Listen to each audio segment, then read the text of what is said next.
Most men are stuck in a purgatory of mediocrity. They perform the same 20 push-ups every single morning. They believe that if they just keep doing 20, one day they will magically be able to do 80. This is a lie.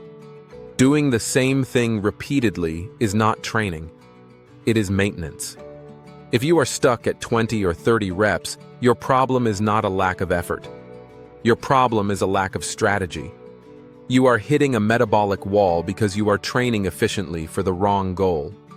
To break past this plateau, you must stop treating the push-up as a warm-up. You must treat it as a high-intensity compound lift. You need to manipulate mechanical advantage to force your muscles to work past the point of failure. Today, I will teach you the protocol that forces growth. We are going to take your baseline strength and multiply it. Let's begin. 1. The architecture of efficiency. Before we discuss volume, we must discuss leaks. You cannot drive a car with a flat tire, and you cannot hit 80 reps if your energy is leaking out of your joints. The reason you fail early is often poor mechanics. Most people perform push-ups with their elbows flared out at 90 degrees. They look like the letter T. This grinds the rotator cuff. It puts all the stress on the front deltoid and barely engages the chest or triceps. To fix this, you must adopt the arrow formation. Tuck your elbows in at a 45-degree angle from your torso. But do not just place your hands on the floor. This is the secret. Screw your hands into the ground. Imagine you are trying to tear the floor apart between your hands. Right hand twists clockwise. Left hand twists counterclockwise. This creates external rotation torque. It locks your shoulder blades into a stable position. It turns your upper body into a loaded spring. When you lower yourself, you are storing elastic energy. When you push up, that energy releases. If you do not create this torque, you are fighting your own anatomy on every single rep. Fix your setup, and your first 20 reps will feel effortless. 2. The kinetic chain lock. The push-up is not a chest exercise. It is a moving plank. If your hips sag, you are breaking the kinetic chain. When your hips drop, your core disengages. This forces your shoulders to work twice as hard to stabilize your body. You are wasting energy stabilizing instead of pushing. To reach high volume, your body must be a single, rigid unit. You must engage the posterior pelvic tilt. Squeeze your glutes hard. Flex your quadriceps. Pull your belly button toward your spine. This locks your pelvis to your rib cage. Now, when you push, 100% of your force goes into the floor. None of it is lost to a sagging spine. Test this immediately. Get on the floor. Do a push-up with loose legs. Then do a push-up while squeezing your glutes and quads as hard as you can. You will feel lighter. The weight moves faster.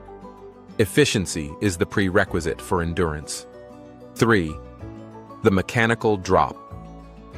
Set. Now that your form is efficient, we apply the volume protocol. To get to 80 reps, we need to train past failure.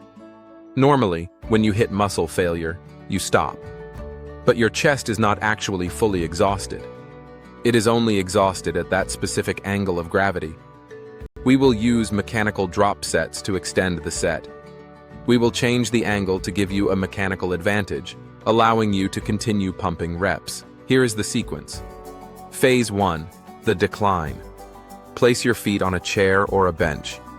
Your hands are on the floor. This is the hardest variation. It shifts more weight onto your upper chest and shoulders. Rep out until you cannot do one more clean rep. This might be 12 reps. It might be 20. Go to technical failure. Phase 2, the standard. Immediately put your feet on the floor. Take 0 rest. Do not shake out your arms. Get back into the standard position. Because you have improved your leverage, you can now squeeze out another 5, 10, or 15 reps. Push until your form breaks. Phase 3, the incline. Immediately place your hands on the bench or chair. Your body is now upright. This reduces the percentage of body weight you are lifting. Your muscles are screaming, but the load is lighter. Force out every last rep you have. This method allows you to do 40 reps of volume in a single set, even if your max is only 20. You are recruiting every available motor unit. You are forcing deep fatigue that standard sets cannot achieve. 4. The volume trap. Do not do this every day. This is where the 100 push-ups a day challenges fail. If you tear down your muscle fibers every 24 hours, they never repair. They stay inflamed. You get weaker, not stronger. Muscles grow while you sleep, not while you train. Perform the mechanical drop. Set protocol 3 times a week. Monday, Wednesday, Friday. On the off days, you rest. Or you do active recovery. Give your nervous system 48 hours to adapt to the trauma you inflicted. When you come back on Monday, you will be stronger. If you train through the soreness, you are just digging a hole you cannot climb out of. Respect the recovery curve. 5. The mental callous. Finally, we must address the pain. High repetition training is not limited by strength. It is limited by pain tolerance. Lactic acid will build up. Your lungs will burn. Your brain will panic. At rep 40, your mind will offer you 1,000 reasons to quit. It will tell you that you have done enough. It will tell you that your form is slipping. It will tell you to save some energy for later. You must ignore this voice. This is the governor in your brain trying to preserve energy. But you are not in danger.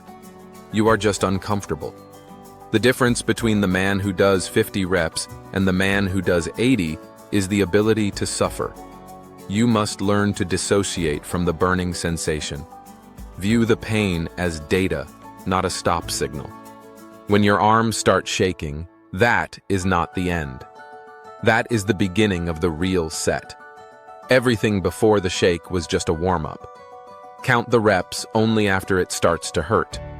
That is where the growth lives. Conclusion: you now have the blueprint to quadruple your push-up numbers.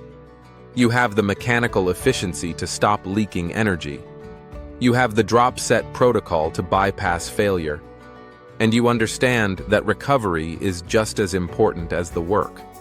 Now you know how to turn a basic exercise into a tool for elite conditioning. But a strong chest is useless if your back is weak and your posture is collapsed. So watch this video next to learn the pulling movements that will balance your physique and protect your shoulders from injury. If you skip the back training, you are building a broken body. Subscribe to execute the plan.